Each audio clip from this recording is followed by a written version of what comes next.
Somebody else who may know a thing or two about exercise and it's important in maintaining a healthy heart is the world's strongest drug-free man, Mike Hall. You may remember his story. A little over a year ago, Mike suffered a heart attack that's known as the Widowmaker. The American Heart Association says the survival rate for this type of attack is only 5%. Luckily, Mike is part of that 5%. Now, Delmarva Life's Sean Stryker is with Mike now. So, Sean, Mike has undergone quite the transformation. Yeah, guys, get this. At one point in his powerlifting career, Mike weighed 452 pounds and he wore a size 6XL t-shirt. Now he's down to about 255 and he wears just an extra large shirt. I'll tell you, Mike is looking good. He joins me now today. Mike, thanks so much for Sean, joining me. Thank you, man. Appreciate it, All right, Sean. so for those who don't know, I want to kind of remind them of your story. About a year ago, you suffered a heart attack known as the Widowmaker. Yes. What is the Widowmaker? Well, the Widowmaker is a term that they use, and basically people don't survive. It's only 5%. The survival rate, it's the left anterior descending artery. There's actually, mine was 100% blockage.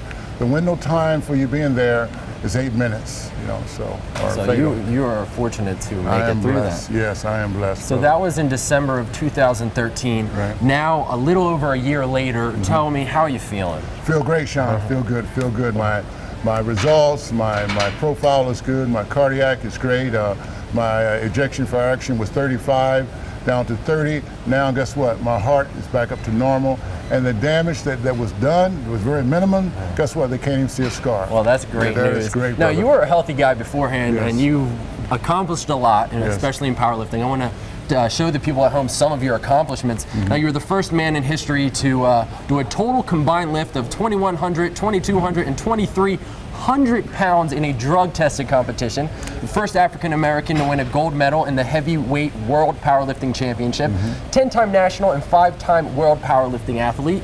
And you're also the National Freedom Day Award recipient. So you're a healthy guy. Was this something you ever expected to happen to you?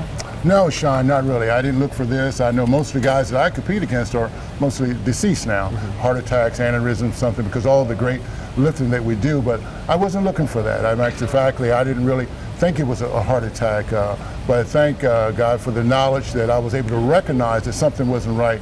So I'm just thankful to be here, Sean. So over the past year, obviously you've had to make a lot of changes. What were some of those? Well, most of it was, of course, dealing with stress a little bit more, making sure that I eat a little more healthier, which I assumed that I was, but now I add a little more, natural stuff, and of course, working out was what I did anyway, and that's really what helped me to recover.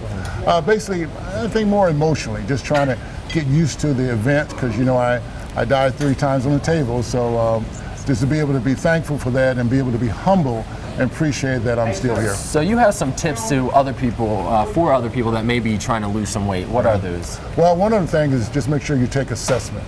Make sure you take a fitness assessment of yourself, making sure that your portion size, to minimize your portion size, and just remember that you gotta burn more calories than you consume. To eat fewer calories, make sure you drink plenty of water. Make sure that you exercise. Make sure you exercise, and make sure you focus on losing fat versus weight. So focus on those numbers instead of the actual scale numbers. Yes, exactly. I want to show everyone at home, Mike pulled out his old powerlifting belt for me. Let's grab it. And I want to show you guys what he was and what he is now. So this is where it was. But turn to the side. Look at that. You could fit another person in that bike. Mike, well, I'm so happy that you're doing good and you're feeling good. And thank you, my those brother. are great tips. Yes. If you want to read more about Mike Hall and his story, all you got to do is go to our website, WBOC.com, and click on our picture at the top of the page.